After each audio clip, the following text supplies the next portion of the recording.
Baik, Assalamualaikum warahmatullahi wabarakatuh. Pada materi kali ini kita akan mempelajari mengenai pengantar usul fikih yang kedua. Kalau kemarin kita mempelajari mengenai pengantar usul fikih yang pertama, sekarang kita akan mempelajari pengantar dari usul fikih yang kedua. Dalam pengantar usul fikih bagian kedua ini, kita akan mempelajari beberapa pokok pembahasan,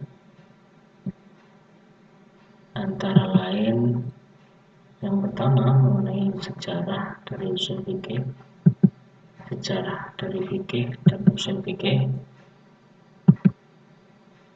Kemudian kita juga akan mempelajari mengenai aliran usul fikih yang terdiri dari ciri dari aliran tersebut, kemudian tokoh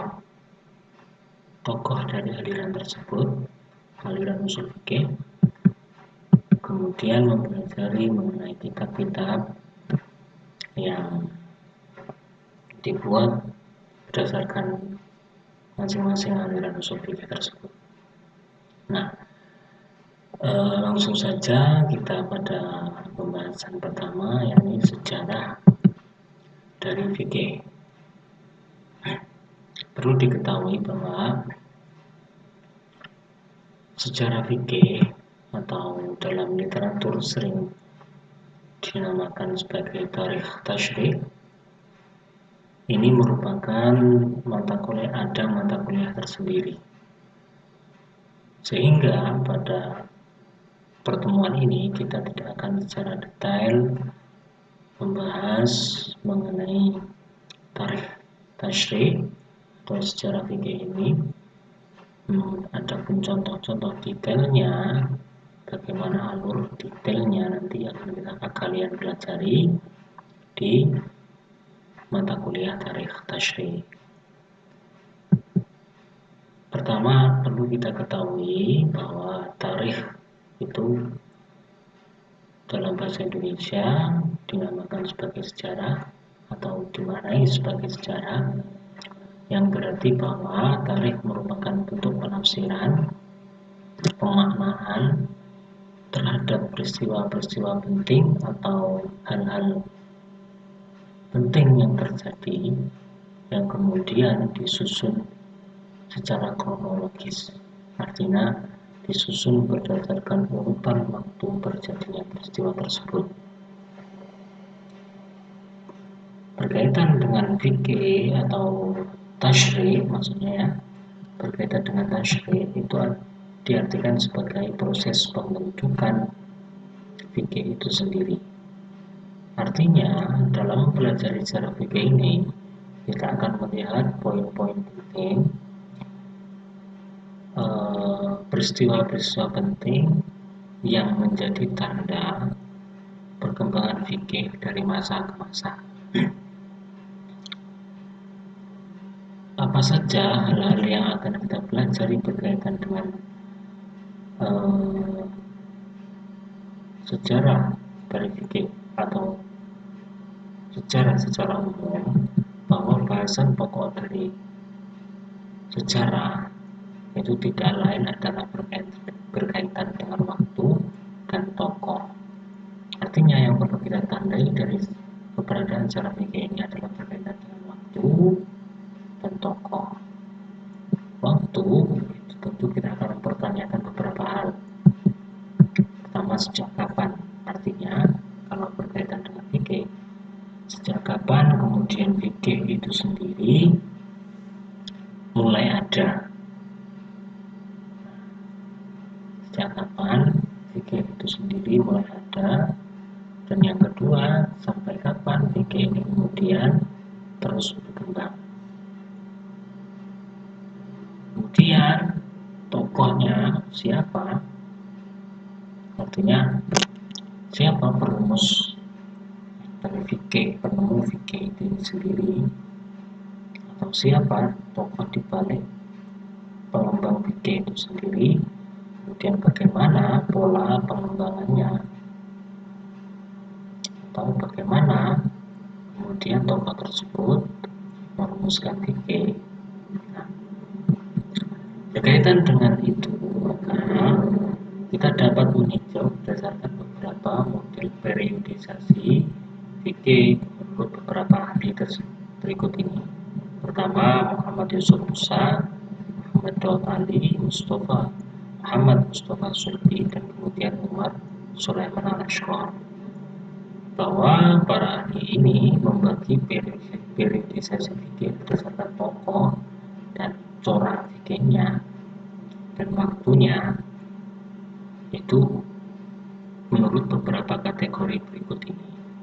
Muhammad Yusuf Musa itu membagi menjadi beberapa kategori, yang antara lain periode pertumbuhan, kemudian periode muda, penjelasannya akan nanti saya jelaskan, kemudian periode kematangan sempurna, selanjutnya periode tua. Nah, periode pertumbuhan ini bisa kita lihat berdasarkan model periodisasi menurut Muhammad Daud Ali, bahwa Muhammad Daud Ali membagi periodisasi fikih menjadi fikih pada masa Nabi. Ini sama kedudukannya dengan model Muhammad Yusuf Musa, artinya fikih pada masa ini masih dalam masa pertumbuhan. Siapa tokohnya? Nabi Muhammad atau Rasulullah itu sendiri. Jadi perumus fikih hukum-hukum pada waktu itu masih terpusat pada Nabi Muhammad. Kemudian periode muda ini ditandai dengan munculnya ijtihad-ijtihad yang dilakukan oleh Khulafaur Rasyidin. Jadi sejak Nabi Muhammad wafat, maka kan tidak ada kiblat hukum lagi. Nah, karena itu mau tidak mau Khulafaur Rasyidin melakukan ijtihad, dan sahabat lain maksudnya ya. Dan sahabat lain termasuk Khulafaur Rasyidin juga. Kemudian mereka melakukan ijtihad. Salah satunya Umar bin Khattab pernah melakukan ijtihad mengenai hukum tidak memotong tangan pencuri, lantaran mencurinya karena saking kelaparannya. Detailnya nanti akan kalian pelajari di mata kuliah tarikh tasyri'. Kemudian masa pembinaan, pengembangan, dan pembukuan ini terjadi ditandai dengan munculnya ulama madhab seperti Imam Syafi'i, Imam Hanafi, Imam Hambali, Imam Maliki, madhab Ja'fari, dan lain sebagainya. Ini mulai berkembang sekali metode-metode khusus untuk merumuskan fikih. Di sini fikihnya Imam Syafi'i dibukukan, fikihnya Imam Hanafi dibukukan. Sampai sekarang itu kenal dengan fikih 5 madhab, atau ada buku fikih 4 madhab, dan seterusnya. Masing-masing memiliki argumen dan pendapat yang berbeda-beda berkaitan dengan hukum suatu perkara. Tentu itu dipengaruhi oleh metode atau aliran usul fikih yang dirumuskan, yang akan kita pelajari nanti. Kemudian masa kelusuan pemikiran ini ditandai dengan taklid, jadi mengikuti tanpa mengetahui metode yang digunakan oleh ulama madhab bersangkutan. Jadi kita fikih dibaca, kemudian diikuti secara buta tanpa ada ijtihad sekalipun, tanpa ada usaha pemikiran sekalipun. Semuanya mengikuti ulama madhab masing-masing. Kemudian metode masa kebangkitan kembali ditandai dengan munculnya pembaruan-pembaruan dalam Islam, termasuk dalamnya pembaruan dalam fikih. Dimulai ada upaya untuk menggunakan kembali metode yang telah dirumuskan oleh Imam Syafi'i dan lain sebagainya, usul fikih maksudnya ya, untuk melakukan ijtihad terhadap perkara-perkara baru. Selanjutnya, model periodisasi selanjutnya itu tidak jauh dari kedua model sebelumnya. Ini pertama masa penyusunan, berarti masa Nabi, masa pembangunan, kemudian masa pengembangan dan kesempurnaan, selanjutnya masa takrib, masa kebangkitan, kemudian Umar Sulaiman al-Ashqar membaginya menjadi masa Nabi, masa sahabat, masa tabi'in, masa imam mujtahid, masa taklid dan jumhur, kemudian masa fikih zaman sekarang. Ini adalah model-model periodisasi fikih yang ciri dan coraknya semuanya sama sebenarnya, cuma penyebutannya saja yang berbeda.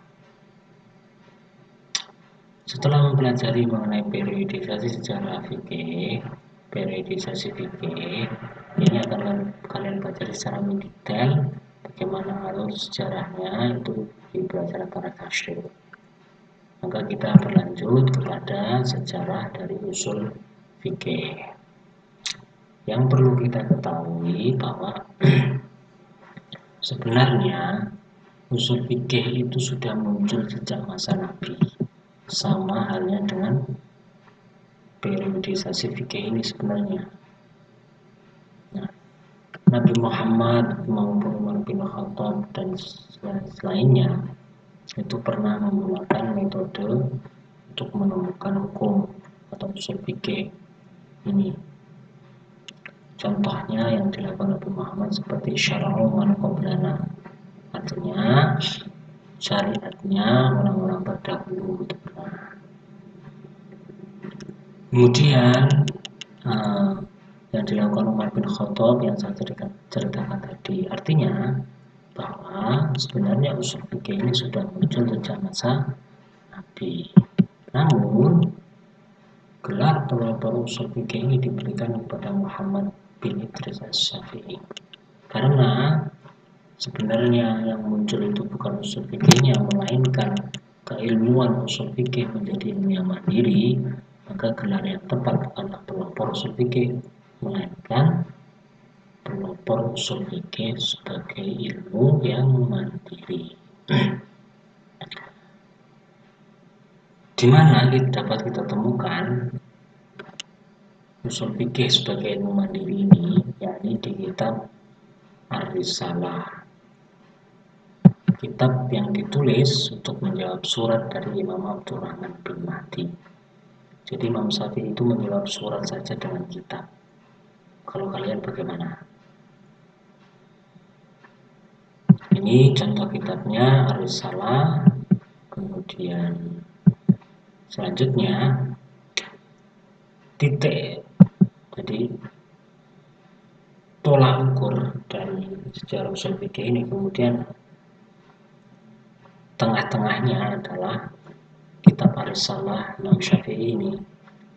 Oleh karena itu periodisasinya dapat dibagi menjadi 3. Yang pertama sebelum, yakni masa Nabi dan masa sahabat, kemudian semasa, jadi yang semasa dengan Imam Syafi'i, kemudian yang sesudah. Maka sebagai konsekuensinya, jika sebelum, nanti akan kalian pelajari bagaimana coraknya di pelajaran pada tasyrik. Nah, kemudian ketika membahas mengenai aliran, barulah aliran ini muncul pada saat semasa dengan Imam Syafi'i ini dan mereka yang hidup setelah Imam Syafi'i. Artinya tidak ada ilmu aliran usul fikih pada masa sebelum Imam Syafi'i. Jadi aliran-aliran yang akan kita bahas di depan ini muncul pasca dan semasa Imam Syafi'i.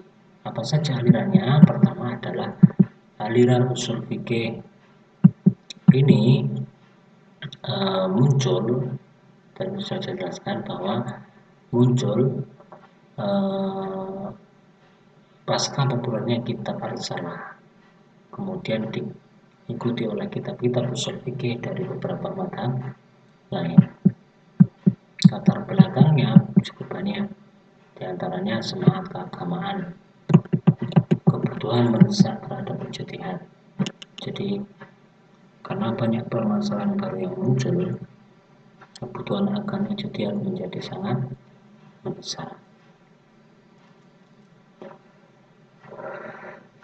Selanjutnya,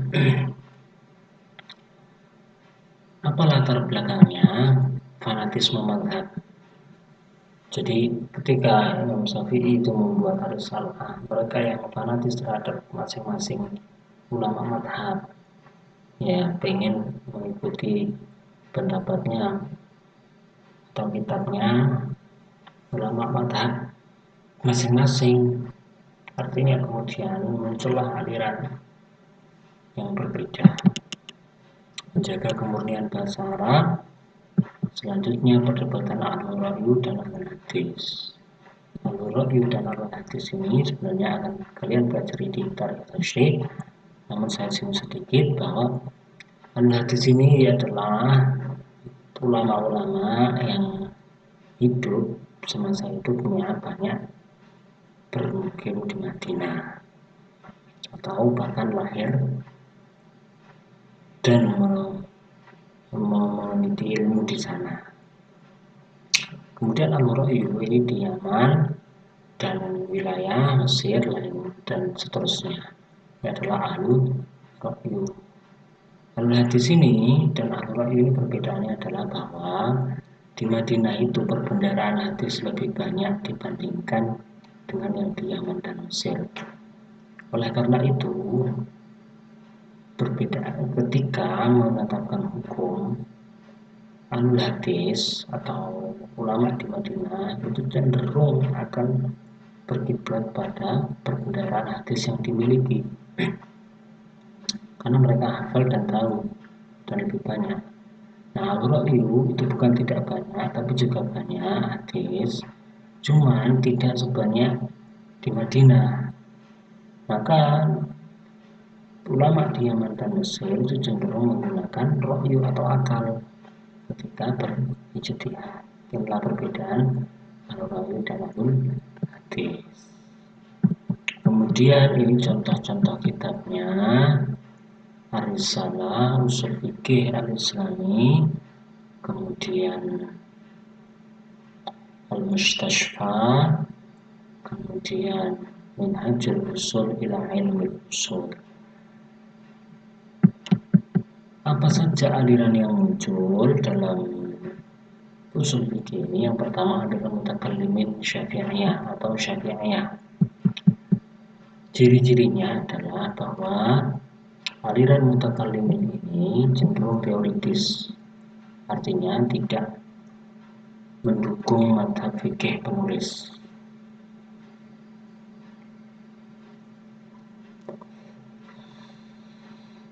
Artinya ulama-ulama yang mutakallimin atau mengikuti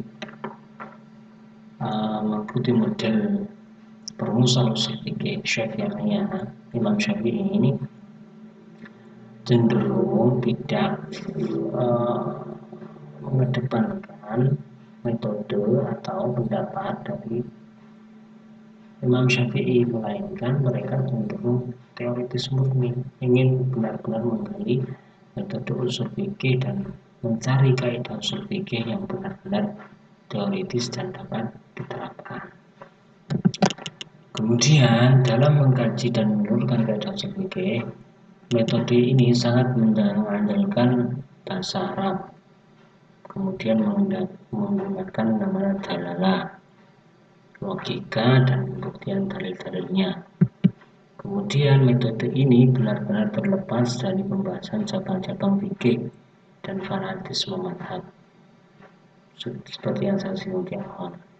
Ciri-ciri dari aliran mutakallimin ini adalah bahwa penggunaan kaidah bahasa Arab itu sangat kuat, logika yang kuat, terlepas dari fanatisme mazhab.